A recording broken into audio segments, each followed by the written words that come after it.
I've been using for this almost for a year now, and I'm gonna say, I've been pretty impressed by this machine overall. It gets the job done, and it gets the job done correctly. So I really value this, and I kinda wanna share my experience of what it's like for the past year. The biggest update I would say that is, the quality is crazy.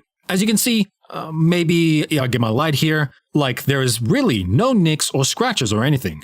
There might be a few minor ones, but after using it pretty roughly for a year, there isn't really anything wrong with it on the surface. That's because the material obviously is premium. And because this is on the expensive side, and none of the materials can really be seen to have any nicks or scratches. But nevertheless, I can test it for you guys and to see if this will scratch. Ah yes, that would definitely scratch. I don't know if you can see, there is some patterns here. Now, let's do the white one. Right here, and I see a tiny bit, but it's very hard to notice. But it is still there. Next, we move on to the glass portion here, and yes, I can see there are some scratches right here. We see right here. Give it a run on top of here. This one, I think you'll probably see that. There's a little of a scratch right here, but that's very minor and it's very hard to tell. Next one, we'll do the one right here, and I can probably cannot see this on camera, but I can see a little nick right there. But then again, it is hard to see that you can barely see anything. And lastly, we'll go for the handle right here. Yep, you can definitely see the scratch right there. I don't know if you can see, there's definitely a scratch. So, all the material can be definitely scratched, but because it's matted, because of the way they are kind of constructed, so it's really hard to see. That's why it seems on the surface there is basically no damage after using it for a year. But after an inspection, I can see some scratches where I didn't scratch on, probably due to many uses, so that is an advantage. It's gonna look nicer and cleaner for a long time. Next, I'm gonna definitely say the self-cleaning feature right here. Sometimes it is a bit hard to get off, but once it comes off, you get it right here. As you can see, it is basically clean. I've been using it on dirty floors for quite a bit. It isn't the white at first it was, but it's still pretty clean. But I want to emphasize this. There is some water here. So this, although this cleans amazingly for the brush, it does not dry the dock, and it does not dry the brush very well. Even though there are some ventilations here and it's not gonna ventilate your brush.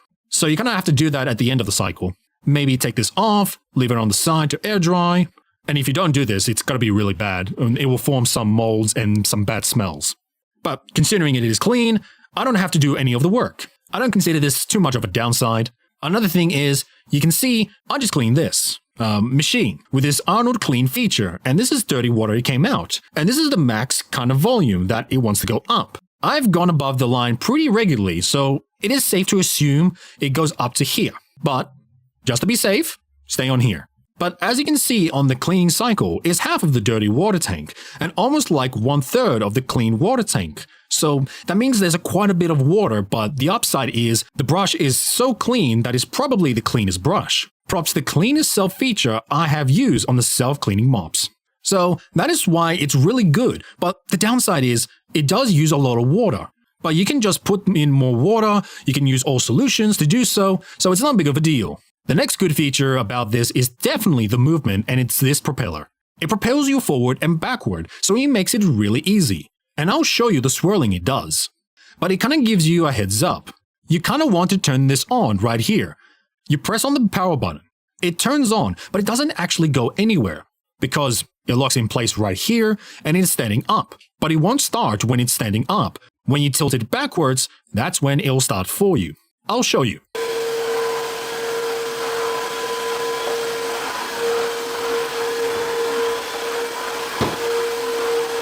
As you saw right there, I did some crazy movements going this way and this way because it is easy to kind of move forward and move back. It feels so light even with a pretty heavy vacuum because the propeller is doing such a great job.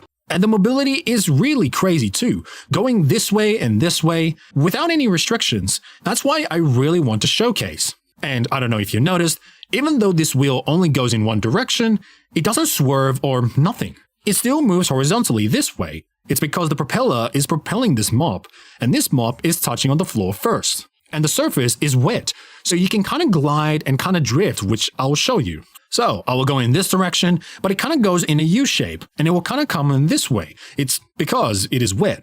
The mop is spinning really fast, but the propeller is helping you, so it will give you a lot of momentum, so it kind of drifts and it kind of has a lot of movement compared to a lot of other wet mops out there. I just want to end to some features I really like about this vacuum, mop thing, because it charges right here. You can see this is an angle charger. Whereas if you have any chargers where it was just straight, when they're bent, it can destroy, but this thing will last a lot longer. Not to mention, the charge time for this is not too long, which is something I really like. Because if I forget to charge it, and I remember to plug it in, I am good to go. Next up, I really like the design of the water tanks. You pop it down, and your hand automatically goes here, and this serves as a handle. And it's very easy to move this around, even though it's filled with water. I can easily pop this back in. This is the same with the water tank right here. This is super easy and super satisfying to kind of move around. I like it has a little blue light here. It kind of indicates when it goes on, although it is the cheapest machine. It doesn't have any complete display to tell you what it does, because I don't really need that. This costs down the price point on this, giving me a perfect indication what's wrong with it. There is an instruction manual, which what the light manually means, and it's super convenient, and I don't really need anything else. So yeah, overall, having the vacuum for a year, I'm really quite impressed. It's held up, and it really hasn't had any issues. All you gotta do is to make sure you pop this out and pop the mop out to dry or air dry regularly, because it can't really air dry as efficiently with these holes right here. But I have no complaints about this overall. It's being super solid, and the durability is amazing. It feels like premium.